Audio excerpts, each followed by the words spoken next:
pleases my Lord, for the prosecution, my name is Jonathan Mwaganya, together with Ms. Ann Kiza,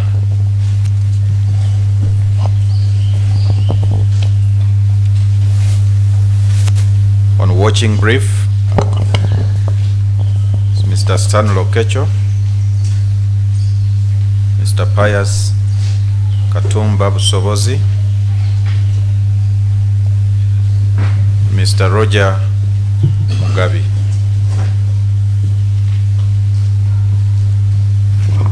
Roger's other name is? Mugabi.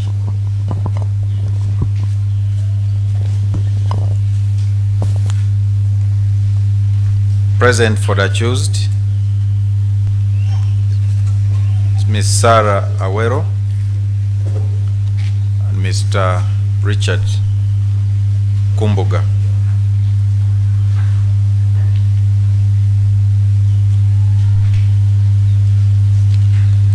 My Lord, all the three assessors are in court.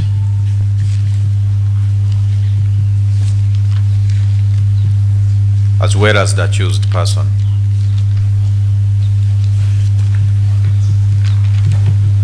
The matter is for further hearing of PW 8, and we are ready to proceed.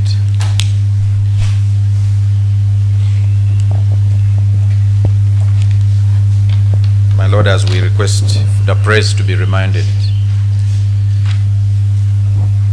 of the court order pertaining to PW 8 as he comes.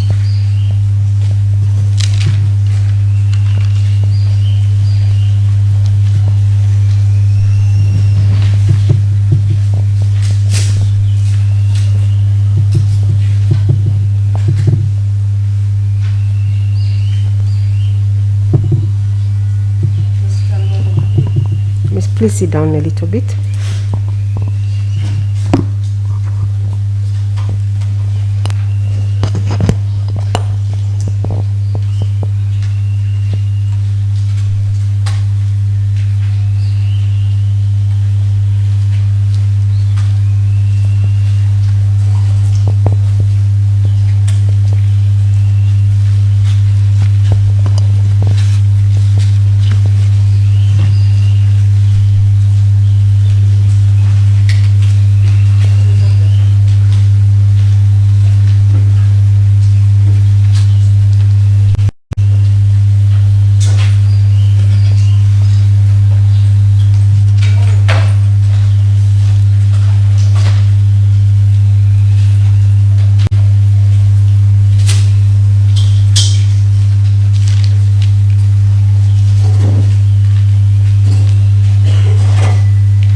before we start the business of the day, I want to make some observations. Yesterday, before we broke off, the accused informed the court that he was not feeling well, and he was unable to proceed with the proceedings of the day, that is of yesterday. I directed the Deputy Registrar of the court to write to the OC Ruzira Upper Prison to furnish this court with a health status of the accused person. A report authored by Dr. Kajoba Charles K. of Maction Bay Hospital, dated 16th April 2026, has been furnished to the court, and I will admit it on the court record. The summary of this case, of this report, is that the accused was admitted at Ruzira Upper Prison, and he informed them that he had a history of being a sickle cell patient since his childhood, but he had no supporting documents. Upon that information, a laboratory test was carried out on the accused person, and sickle cell disease was confirmed. They also established that he had not been taking his sickle cell medication for 2 months prior to his admission.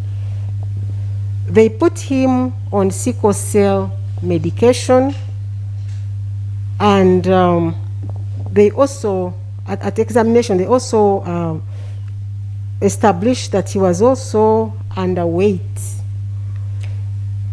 The report says that he has greatly improved on treatment, and he is in a stable state of health and mind.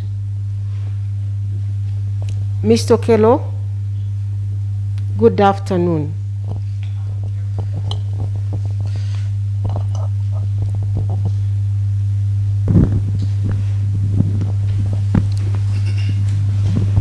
You heard what I was saying. I was reading a report from the doctor who is taking care of you, and he has informed us that you are on medication and you have improved on that medication, sickle cell medication, and you are in a stable state of health and mind. So I want you to confirm that, and we proceed with the proceedings of the day. Yes, my lord. I'll confirm that I'm in a stable state of mind and body. Yeah. Omulamuzi agambye nti nno eggulo omusibe yategeezezza kkooti eno nti yabadde tawulira bulungi ng'era tasobola kweyongerayo na musango olunaku olw'eggulo, era kkooti eno n'eragira omuwandiisi wa kkooti eno okuwandiikira OC akulira Upper Prison era okubeera nga bakebera omwami oyo embeera ye gy'alimu, ng'era omusawo w'ekkomera eyo wa Maction Bay ayitibwa Charles Kajoba ne bamukebera ne bagamba nti bamutwalirayo mu kkomera e Ruzira, omusibe oyo yabategeeza nti yali mulwadde owa sikosero nga naye yali tali ku ddagala, era ne bakakasa nti yali mulwadde obulwadde obwo nti yali amaze ebbanga lya myezi 2 nga tali ku ddagala. Ne batandika okubeera nga bamuteeka ku ddagala, era nga abadde atandise okubeera nga atereramu. Omulamuzi nayongera n'amubuuza nti oba nerera ali mu mbeera nnungi, era n'ategeeza kkooti eno nti ali mu mbeera nnungi okweyongerayo n'omusango. PW8 and media, please, we issued a directive yesterday that we don't take the images of this witness. Let's have him on the stand.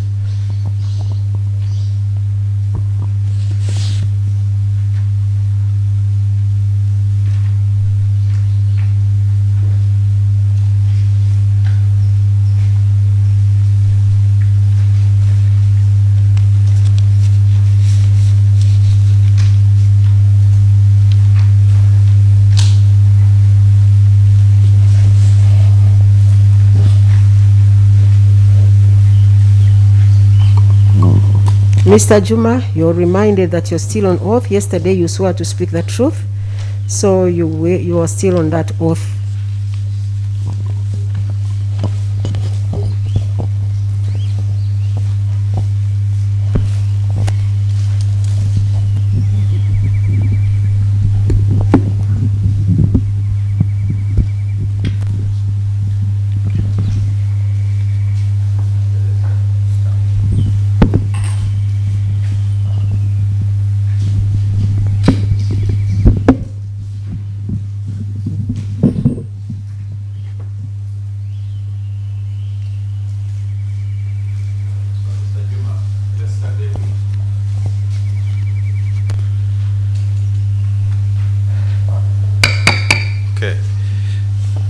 Yesterday we ended at a point when I had given you the document and I was asking you to confirm to court whether the extraction of on page 37 to 40 is a true reflection of your conversation with the accused person.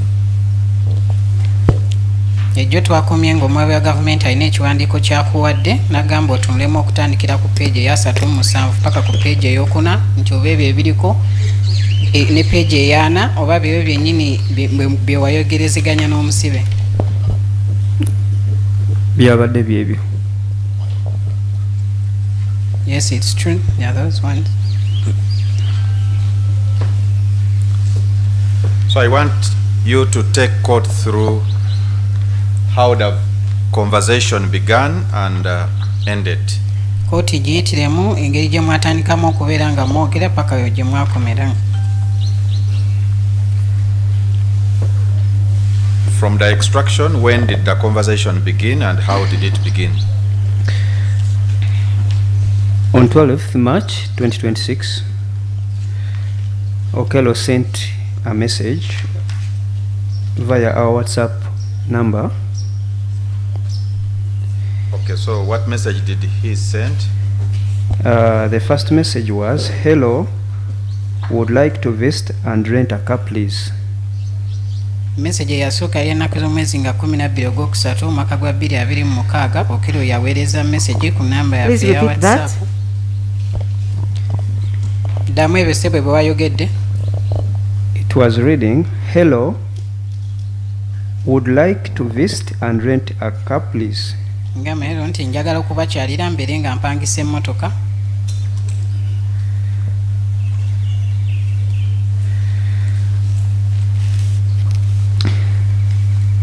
Then we have our automatic message. It replied to him, "Thank you for contacting Trip Car Rental Uganda." Yabalawo message yaffe yamuddamu ne mugamba weebala okubeera nga otubuuzaako aba Trip Car Rental. Repeat that. Repeat the message slowly. "Thank you for contacting Trip Car Rental Uganda." Weebala kubeera nga otubuuzaako ffe aba Trip Car Rental Uganda. And you see, you say that is an automated message. It's automatic message, yeah. Automatic reply. Next. He thanked with a message, "Thanks." Era nga ne tumwebaza. Since his number was Mr. Tyson? Tyrone. He's the one who thanked. Okello is the one who said thanks, not them. Okello n'abaddamu n'abagamba nti mwebale.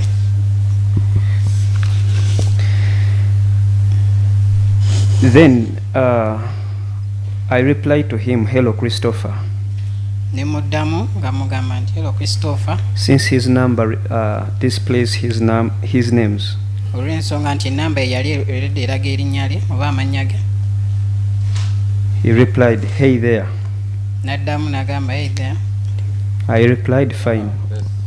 Mr. Juma, we are Follow me, recording Okay. what Follow me, you're just pay saying, attention so to me. you go slowly.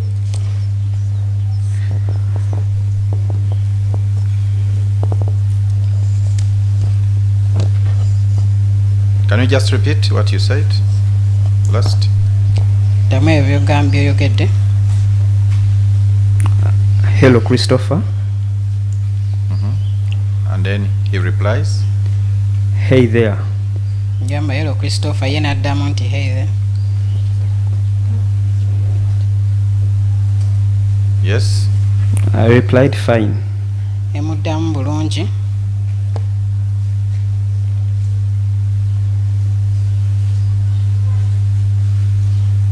Yes. He replied, "So how do I go about this, dear?" N'addamu ye n'agamba nti nsobola ntya okubeera nga nkola kino eno.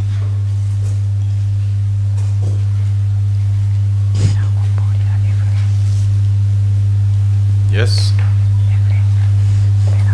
I replied, "Car rental services."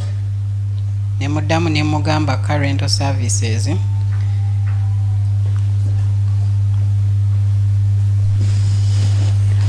He replied, yes, yes. How? What do you need in a car rental? UGA office like yours? Beg your pardon? Repeat that. He replied, yes, yes. How? What do you need in a car rental? UGA office like yours? Addamu n'agamba nti yeye kikyobera weetaaga mu kampani yammwe eya car rental. I am not getting that well. He replied, yes, yes. What do you need in? What do you, Come again? you read it properly, please. When I asked him, car rental services, Okello replied, yes, yes. How? What do you need? How with a question mark? Yes. Then, What do you need in a car rental? UGA office like yours? Addamu n'agamba nti yeye kikyobera weetaaga okubeera ng'opangisa emmotoka mu car rental. The word before office is what? UGA He was meaning for Uganda. Yeah. Okay. Okay. Yes. Then I replied to him, when do you want to rent the car? Ne muddamu ne mubuuza ddi lw'oyagala okubeera ng'opangisa emmotoka And for how long? era bbanga lyenkanawa.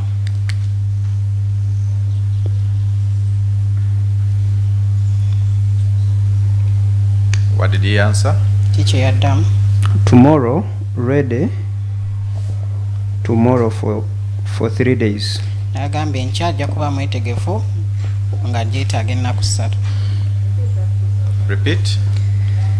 He replied, saying, tomorrow, ready tomorrow for 3 days. Agamba enkya ajja kuba mwetegefu nga gyetaaga ennaku 3.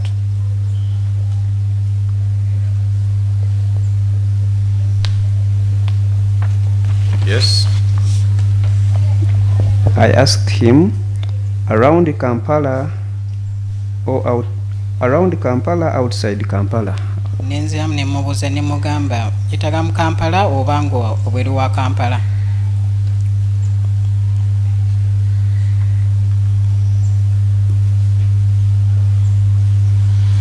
Did he answer you?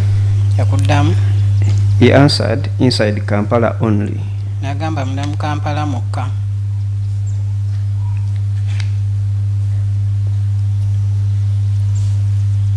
And you? Ate ggwe? I went further and asked him, self-drive? Nenziramu ne nyongera ne mubuuza ne mugamba oyagala ggwe kennyini ogyevugira.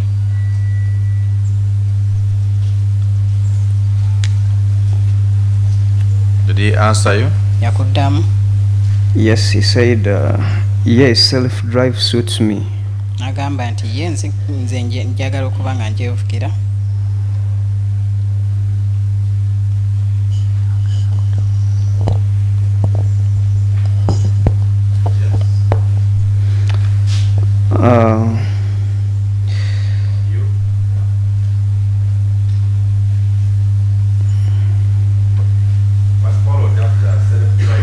Ki ekyaddirira? I replied, we just need copies of your driving license and passport. Nenziramu ne mugamba twetaagako kopi eza driving license yo ne passport yo.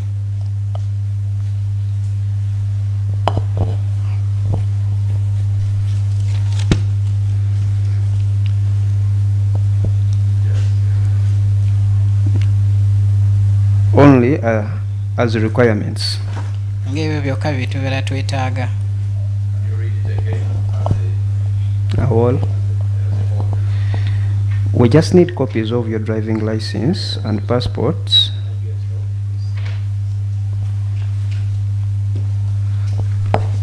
Can I go ahead? I replied him, we just need copies of your driving license and passport only as requirements. Muddamu ne mugamba twetaaga kopi zokka eza driving license yo ne passport byokka ng'ebyo byokka ebibeera bitwetaaga.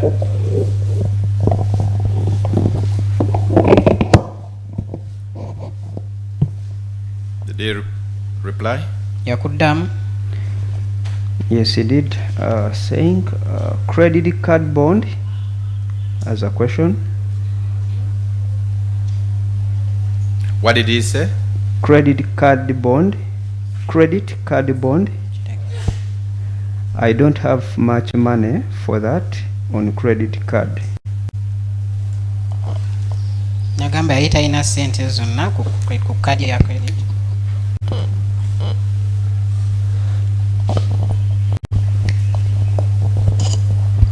What followed? Ekyaddirira Then I sent him the options of cars. ne muweereza What do you mean by options? What exactly did you send? Photos. ne muweereza ebifaananyi eby'emmotoka ez'enjawulo.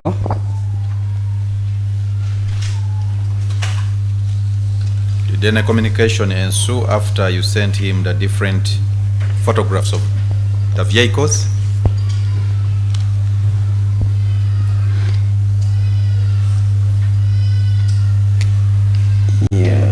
Yes, he asked and said, where is your office located?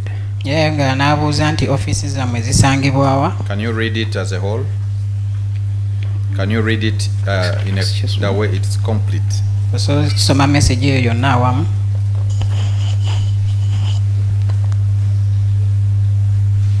That's what he sent.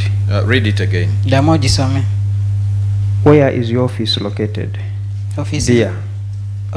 Ofiisi zammwe zisangibwa wa dear? Yeah.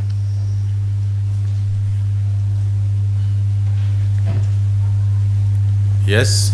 What follows? Ekyaddirira Then I replied to his previous message, we prefer cash. ne muddamu message ye gyali amaze okuba nga weeze ne mugamba tusinga kwagala ssente eza cash oba eza buliwo.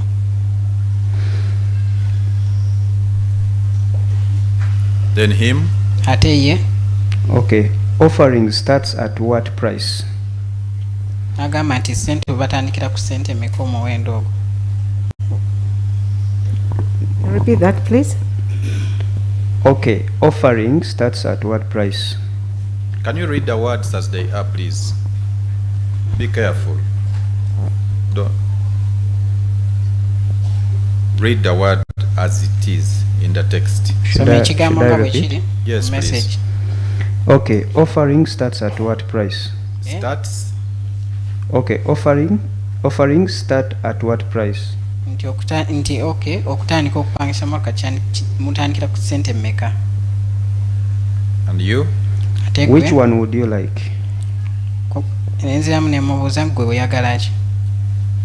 Oyagala eriwa?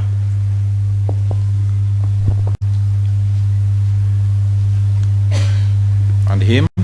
Ate ye Lowest price, please. nagamba ye ayagala ey'omuwendo ogwa wansi.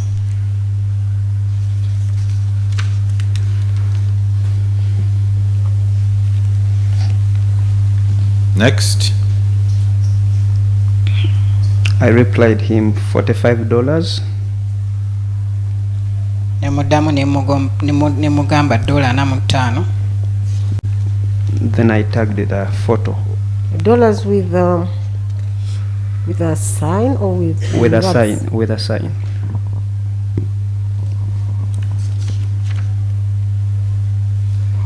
Then And you what followed? then you tagged with which photo? The RAV4. Era ne nteekako n'ekika ky'emmotoka eya RAV4 ekifaananyi.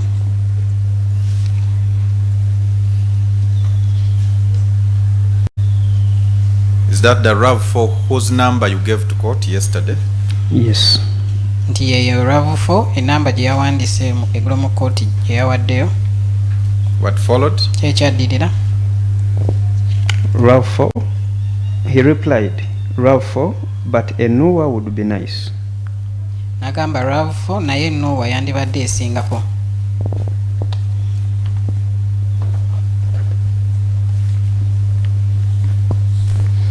And you? Ate gwe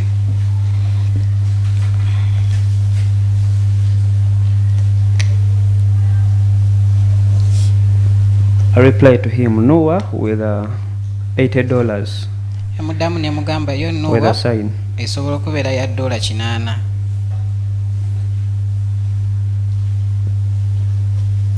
Did he respond? yakuddamu Oh, RAV4, then where is you located?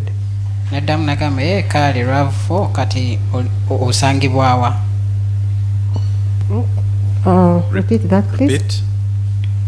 Which one exactly? Oh, RAV4. Oh, RAV4, then tinagamba RAV4 kale Yes. where is you located? osangibwawa.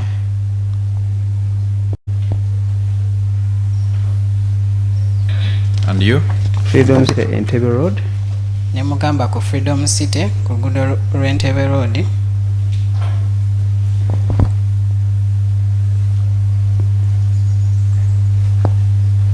But we can also deliver the car to your location. Naye era tusobola n'okukutuusaako emmotoka w'oba oli. Did he reply?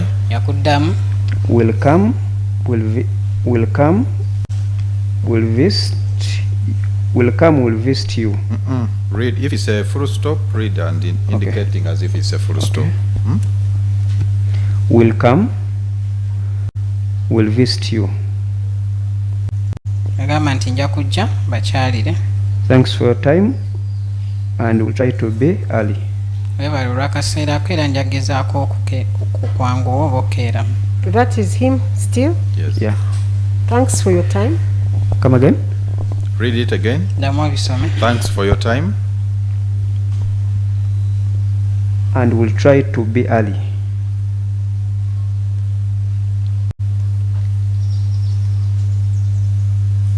Did you respond? Baddamu When and what time? ddi era ssaawa mmeka.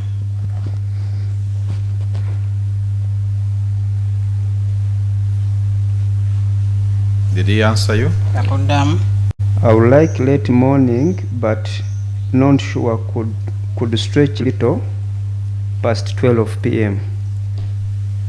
nagamba nandyagadde ku makya naye nsobola okwongezaayo paka nga Read it ssaawa again. mukaaga ez'emisana.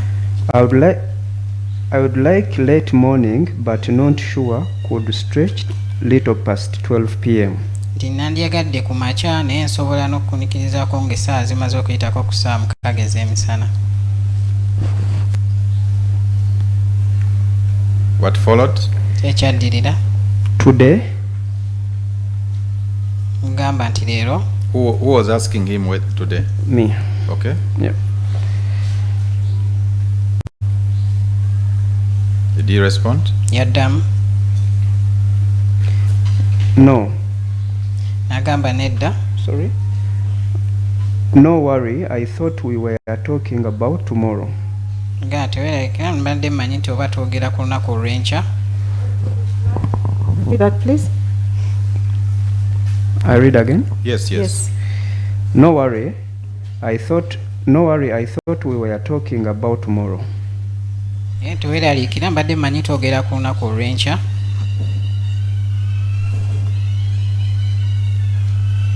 If it's continuing, please continue. It was a question mark. Read it again. No worry, I thought we were talking about tomorrow. Teweeraliikira naye obwedda mmanyi twogera ku lunaku olw'enkya. That's what I mean. Ng'era kyekyo kye ntegeeza. Will be fast but not easy to say. Sorry? That's what I mean. Will be fast but not easy to say. Ekyo kye ntegeeza ekijja okuba ekyangu naye si kyangu kyakwogera. Does range work for you? Does? Range work for you? Nti range yekkolera. And you? Okay, see you tomorrow. Yamugamba kale nja kulaba enkya.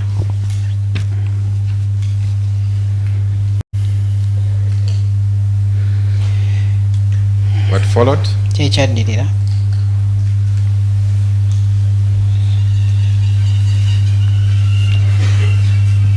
Then he called me on Friday, on 13th March to 2026.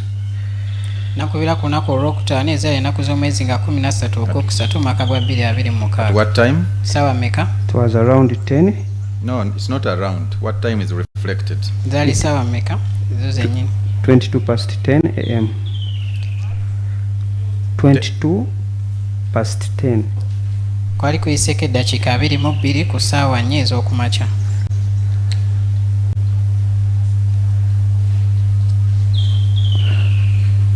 I'm sorry, my lord. I need to.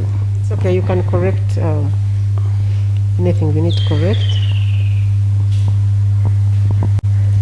Yes. On Friday, on 13th March 2026, he called using his MTN number. Ku lunaku z'omwezi nga 13 ogwokusatu mwaka gwa 2026 at 10:22 a.m. yakuba ng'akozesa enamba ye ya MTN. Yeah, his MTN number. Yes. Telling me, it's not written here, but telling me he was already at Freedom City. Nangamba nti You told us that Yeah, yesterday. that is already good. So I can- I for can go now we straight are here. only covering Okay. this. Yes. The conversations Okay, on, so- on WhatsApp, the WhatsApp chats. On Friday 13th, it's me who called him when I'd reached the restaurant, the location. You said he called you. No, he didn't. He called using a phone. I'm sorry. That's Yes, he why. called you using his MTN number. That's what you said. Yes, but again, when I reached the place, I called him using my WhatsApp. So you also called him on 13th. Yes, using my WhatsApp. Okay. The WhatsApp. Yes. kinange era nakumamukubira nga ntuseewo nga nkozesa WhatsApp namba yange. Yes. After that call. He didn't pick the call. Teyakwata simu eyo. Then I wrote to him, I'm at Punas with a car. Ne muwandikira ne mugamba ndi ku Punasi n'emmotoka. What's the spelling upon us? It is PUNUS.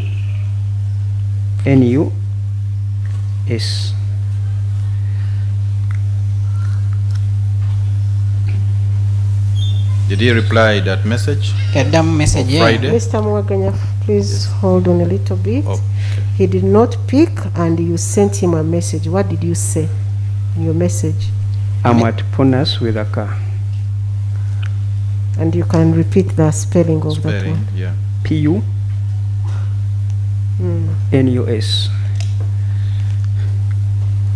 Okay.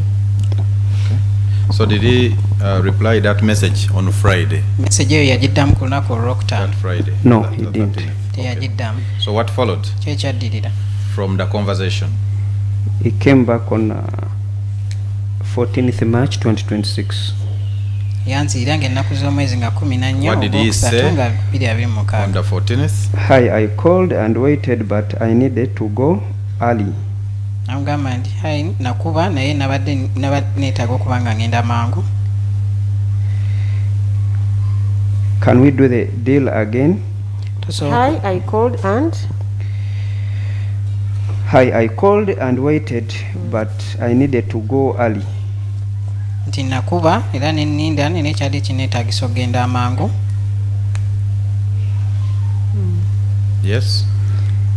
Can we do the deal again, delivery?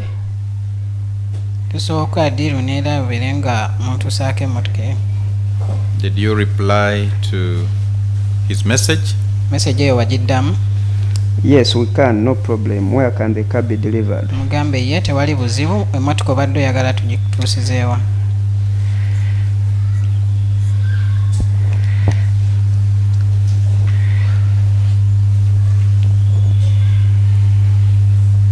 Did he reply?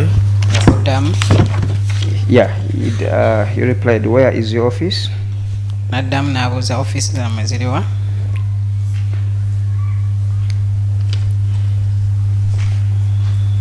And you? Ate ggwe Entebbe, but we always tell clients.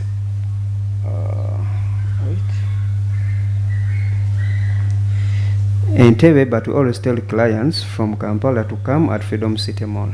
nti ziri Ntebe era nti tutera okubagamba tubasinkane ku Freedom City.